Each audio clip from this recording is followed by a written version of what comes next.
Tõepoolest, selle aasta aprilli nimel oleme me vaeva näinud aastast 2012. Aga meie soovime ju, et Eesti oleks tuntud.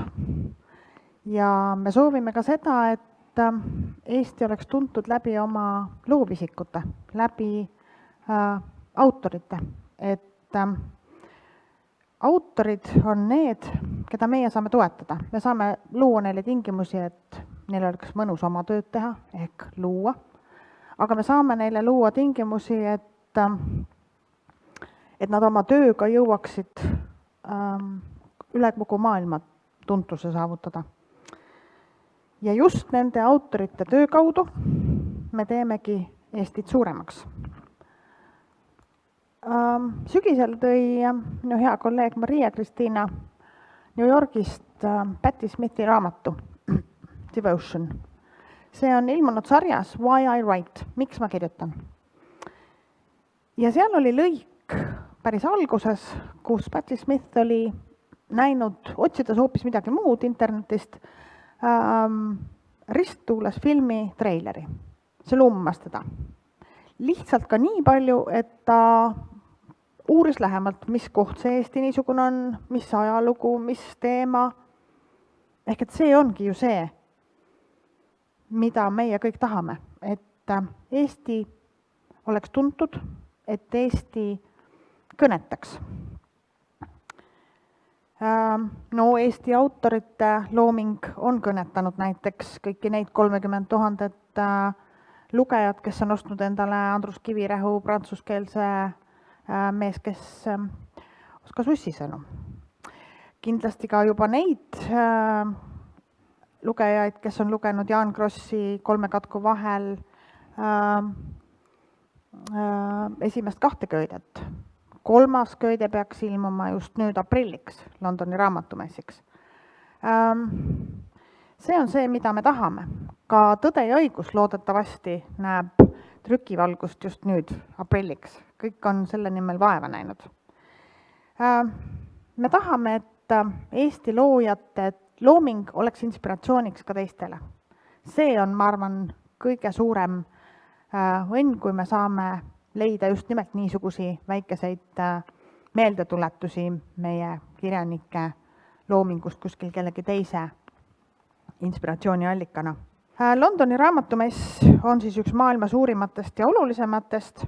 See Londoni raamatumess võeti eesmärgiks just nimelt sellepärast, et inglise keele kaudu me saame avada värava. Teiste keelte hulka pääsevad, teiste keelte lugejad pääsevad läbi inglise keele just nimelt tutvuma meie kirjandusega. Eesti on siis 10. kuni 12. aprillini Londonis koos Läti ja Leeduga peakülalised. See tähendab seda, et meil on suurem tähelepanu, pealkülalistel on märkimisväärne roll kogu Londoni raamatumessi kavas. Praeguseks on välja kuulutatud ja välja valitud 3 päeva autorit, igas riigist 1. Eestit esindab Mihkel Mutt. Loomulikult ei saa kirjandus jõuda maailma ilma vahendajateta. Ja kirjanduse vahendajad on tõlkijad. Ja tõlkijaid aitab igati 2 meie väga tublit organisatsiooni, Eesti Kirjanduse Teabekeskus ja Eesti Lastekirjanduse Keskus.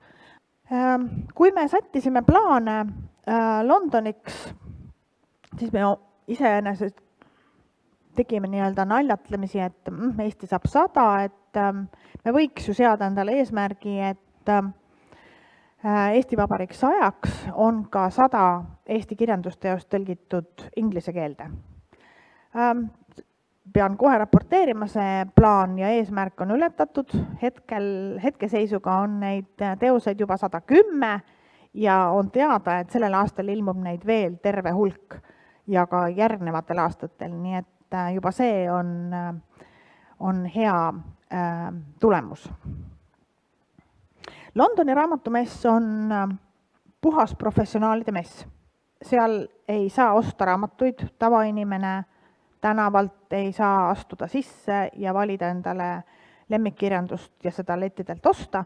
See on mõeldud kirjastajatele, agentidele, autoritele, raamatukoguhoidjatele, raamatukaubastajatele, aga ka trükkalitele. Ehk et see on kõik kogu see maailm, kes tegeleb raamatute ja lugemisega. Eestil on koos Läti ja Leeduga Londoni raamatumessil 600 ruutmeetrit. Iga riik on väljas näidates oma parimat kirjandust, oma parimaid raamatuid ja ma arvan, et see, et Londoni raamatumessi külastab nii palju inimesi ja nii palju professionaale ja nii paljudest riikidest, on kvaliteedimärk.